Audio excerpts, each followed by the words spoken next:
ABC 10 News reporter Marie Cornell joins us live now.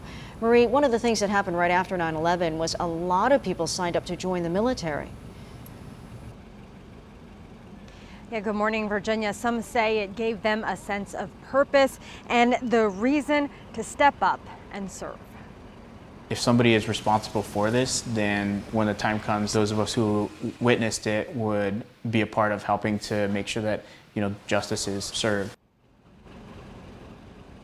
That's Marcus Chischilly, who was a sophomore in high school on September 11, 2001.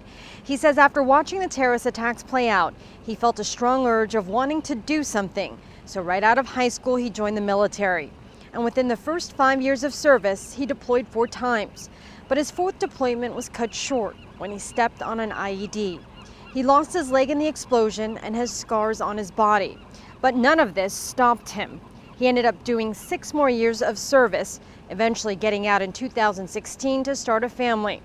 He lives a life not impacted by his injury, and he travels around sharing his story of adapting and overcoming with teens and athletes.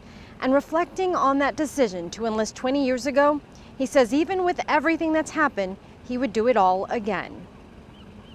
9/11 is a remembrance for all those people who sacrificed and served to help improve our country. And I believe that's what the country's spirit is really about, that no matter what we're going through internally or externally, that if there's a threat to our freedom, that there will always be a generation of people who step up and say that they want to help to protect that.